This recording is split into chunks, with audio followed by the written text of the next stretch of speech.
નમસ્કાર દર્શક મિત્રો, હું છું બાબા સઈદ. વિજાપુરની ખબરમાં આપનું સ્વાગત છે.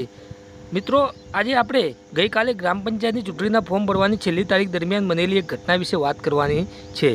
આ ઘટના વિજાપુર તાલુકાના કેટલાક ગામો જેમ કે કેલીસરા, ઉપખલ અને સોખડાના ઉમેદવાર સાથે જોડાયેલી છે, જેમને ફોર્મ ભરવામાં મુશ્કેલીનો સામનો કરવો પડ્યો હતો. ગઈકાલે 9 જૂન ગ્રામ પંચાયતના ફોર્મ ભરવાની છેલ્લી તારીખ હતી અને નિયમો અનુસાર બપોરે 3 વાગ્યા સુધી ફોર્મ સ્વીકારવાનો સમય હતો. વહીવટીતંત્ર દ્વારા આ સમય મર્યાદા સ્પષ્ટપણે જણાવવામાં આવી હતી અને અધિકારીઓએ તેમની ફરજ નિયમોના દાયરામાં નિભાવવાનો સંપૂર્ણ પ્રયાસ કર્યો હતો. જોકે વિજાપુર તાલુકા પંચાયતમાં ટ્રાફિકની સમસ્યા અને અન્ય લોજિસ્ટિક મુશ્કેલીઓના કારણે કેટલાક ઉમેદવારો સમયસર ફોર્મ ભરવા માટે પહોંચી શક્યા ન હતા. આ સ્થિતિમાં અમે જોયું કે ઉમેદવારોએ પોતાના ફોર્મ સ્વીકારવા માટે ખૂબ જ પ્રયાસો કર્યા. તેઓ મોડી રાત સુધી લગભગ 9 વાગ્યા સુધી અધિકારીઓ સાથે વાતચીત કરી અને પોતાનો પક્ષ મૂક્યો. આ દરમિયાન અમે વિજાપુરની ખબર તરફથી ઘટના સ્થળે હાજર રહીને બંને પક્ષોની વાત સાંભળી અને સમજાવવાનો પ્રયાસ કર્યો. અમારો ઉદ્દેશ હંમેશા રહ્યો છે કે સમાચારો નિષ્પક્ષ અને સકારાત્મક રીતે લોકો સુધી પહોંચે. અમને આનંદ છે કે આખરે અધિકારીઓએ પરિસ્થિતિને સમજીને મોડી રાત્રે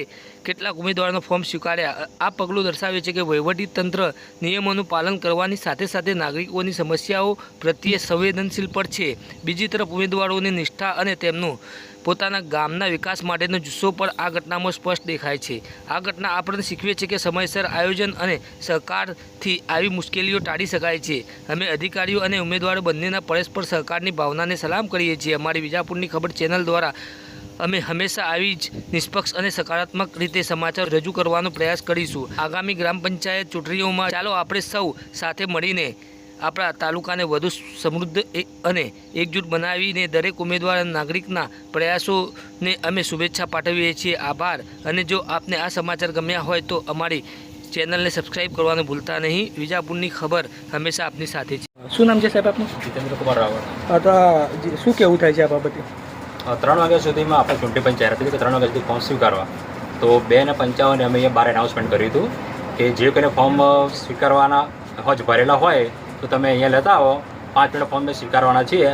3 વાગ્યા ફોર્મ સ્વીકારવાના નથી.